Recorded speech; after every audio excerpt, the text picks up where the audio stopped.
Esports fans everywhere, it's time for the winner's match. We will be having Dark versus Deer, Battle of the D's here in his EVP. And of course, in our losers match, we'll have Ragnarok versus Billy to follow things up.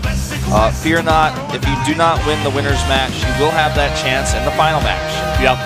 And fans of PvZ everywhere around the world watching Code A are very, very happy that it turned out this way. We had a PvZ, then a PvZ, and then a PvZ, and a PvZ next. And then possibly a PvZ after that as well. Yeah. Quite a high chance of that. So, only time will tell. But first we have to determine who will be the first player into Code S today. Will it be Dark or will it be Deer? The map is going to be Nimbus to start, so we get to see this map now twice in a row. 4-player map, very blocky, very cool. Tough fourth base, pretty far away. Yeah. See how Deer decides to play this map compared to Billy. It was Billy who actually picked the map after he lost game 1, but Deer's going into this not picked it. Yep. Indeed. It's a starting map, loser picks. Let's find out which one of these two players is going to take the lead. Will it be Dark or will it be Deer? This is the GSL Code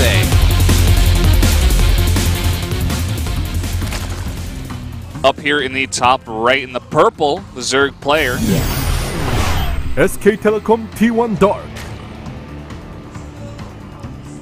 It's Dark.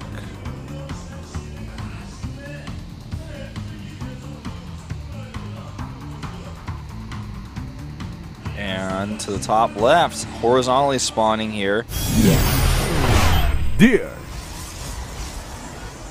Deer still teamless after the first game. Poor Deer. Still teamless out of the first game. He didn't get picked up, despite the impressive performance he showed. Well, you know, he's actually up against a early pool here, 10 pool. Yeah, it looks like he's going to be doing a gateway expand. A greedy one. But he does probe scout off of Pylon. Yep. Actually, Forge. Wow. So he's got a probe already going to the bottom right and one going towards that top right location as well with the Forge on the way. He really wants to cannon rush a hatch first, but that's not what he's up against at all here. Yeah. He should be able to easily wall this, though, and get a cannon up.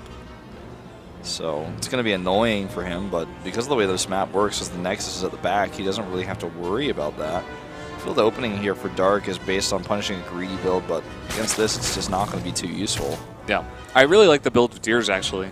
And like you mentioned, if it's early pool or anything like that, you can always just throw up a cannon and just block the wall.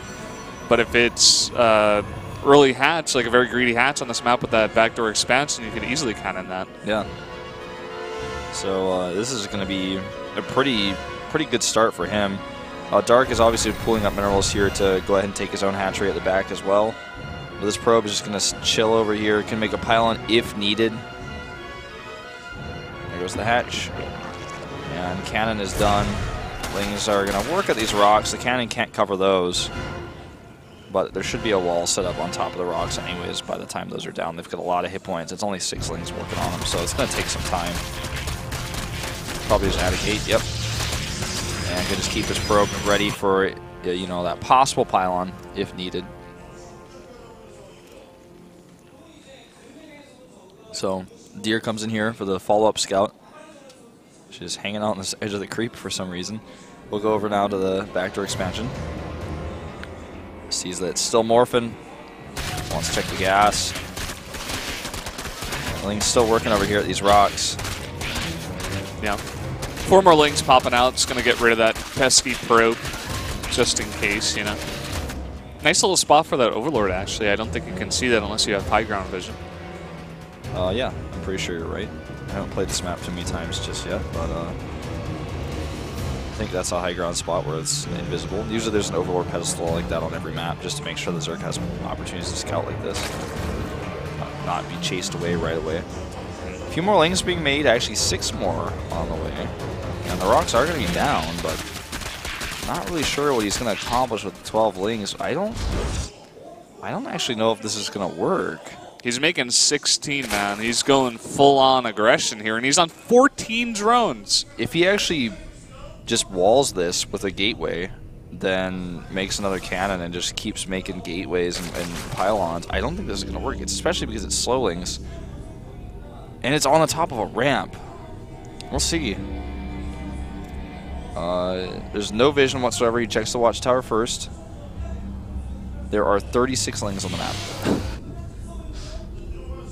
And like you said, just a very small amount of drones. Yeah. It's pretty much an all-in.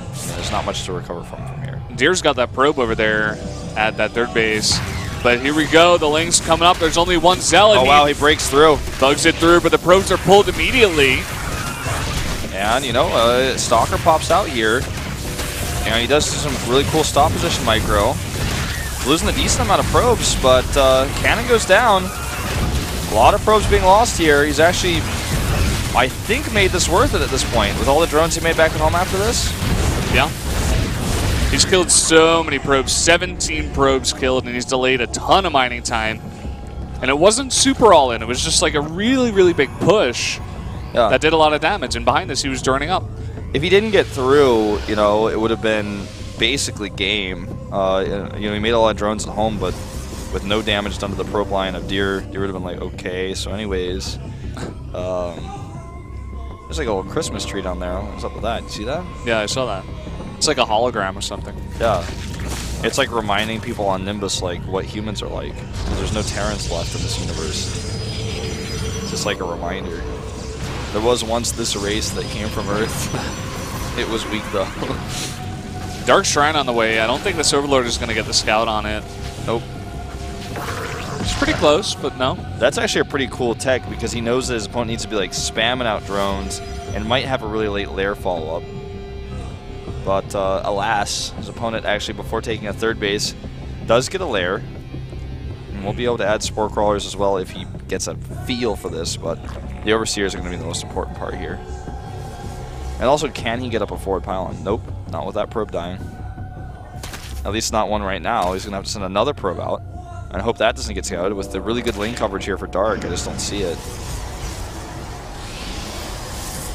Well, the gate is done. Dark Shrine's getting closer, but if he has to walk all the way from home to do this, to get this damage done, it's going to take so long. Yeah. He finally gets it down. And Dark does not show any signs of taking that third base, man. He's just going all roaches, getting the +1 even. Getting that lair, he's probably going to go for roach speed and a big attack. Yeah, that's what it looks like. Make sure the Protoss can't take a third base if he can help it. Burrow even on the way. All right, here we go. 2 DTs on the low ground here. I don't think those were noticed, but he starts an Overseer just the same. I think that's a scouting Overseer, though, not a detection Overseer. Yep. Yeah. And here we go. Spots the pylon. Now he might actually have second thoughts. If he's paying attention. Doesn't look like he knows just yet. Yeah, one in the main and one in the natural. Needs a target. So far he's not doing that. But now he's targeted over here. And here as well. Auto workers starting to go down here. 7 in total. 9 now. Nicely done. Overseer pops out here. And he's going to be able to kill both DTs. Only loses 7, but with how low he is, or it looks like 10 in total, but with how low he is on drones, it's actually a considerable number. He's only down to 35 drones on 2 bases. So yeah, and basically Deer has been spending all of his Chrono Boost on probes while he also gets his tech up. He's got a Robo, he's got +1 coming, he's got Blink out. He can start +2 in a second as well, and he's got a third base ready to be queued up whenever he wants. Could also potentially just do an Immortal timing with Blink and +2, because he's making Immortals, but I mean, it's really up to him. He might just be making these Immortals because he's scared a Roach push is coming his way based on what his DTs saw, and he still hasn't seen the third base, right? So he's like, you know, that's really strange of you to not have a third base right now. What's up with that? I'm going to make some Immortals just to be safe before I drop my third Nexus. yeah. I think that's more likely the case here rather than an Immortal timing. And this third base of Dark is so delayed. Finally goes down at around the same time that the Protoss takes his third, which is delayed in that as well. So yeah, getting the Roach Burrow movement as well. Hallucination Phoenix Scout going to check to make sure there's no hidden bases because he's like a little bit confused. You know, you didn't attack me and you don't have a third base. This doesn't make any sense. What's going on? It's just a lot of safety here out of both players right now. Burrow movement soon to be done. +2 start for both players. The Chrono Boost definitely going to finish first for Deer, but not in such a significant margin that it's impossible for Dark to catch up when they take an engagement. This Roach is just poising around, seeing if they can find anything. Yeah, patrol in the middle of the map. Keeping map control for Dark, making that third base a bit safer for him. He's moving forward, and he's got the burrow and the burrow movement now. He has not shown that to Deer.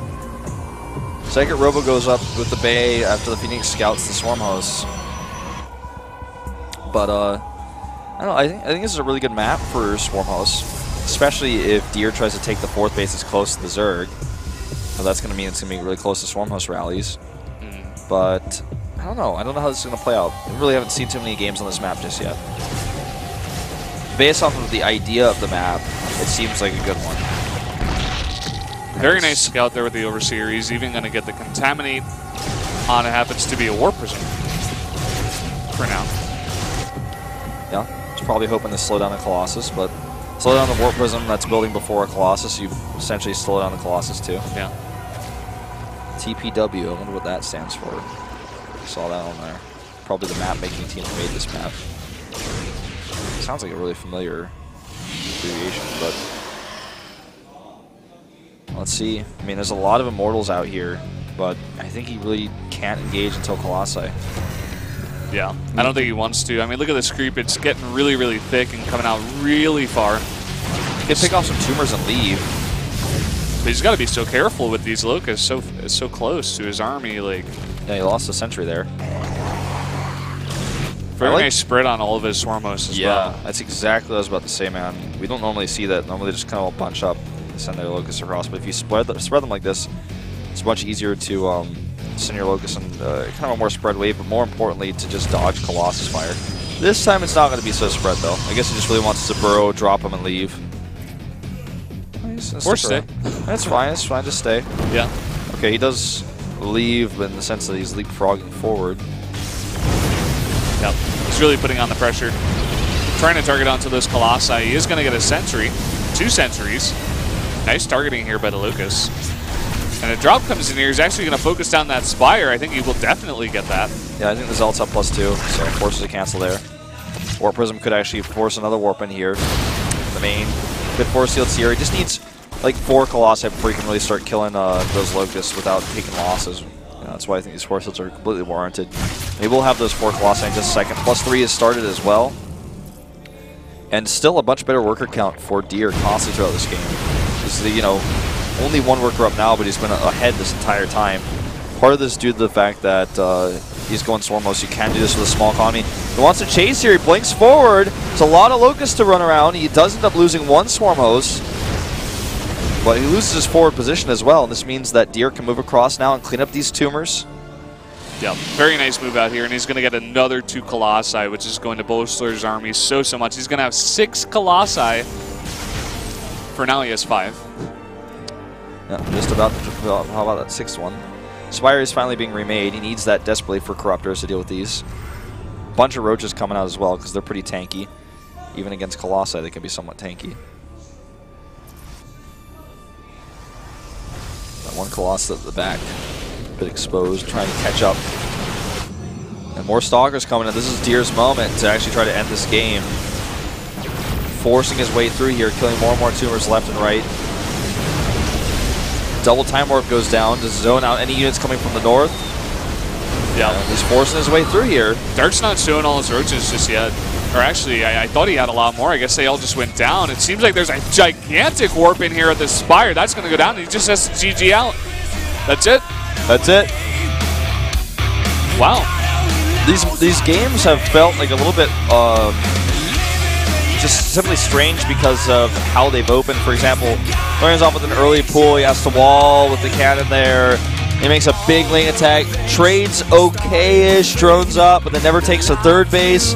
Deer's like kind of confused. He's like, why don't you have a third base? He plays super defensive. Then he's able to ramp up to deal with these Swarm Hosts, because the Swarm Hosts weren't quite able to affect his third base, If the third base were a little bit closer, maybe he could have actually slowed that down, started to affect it while he slowed down the Colossus production, but that just didn't happen.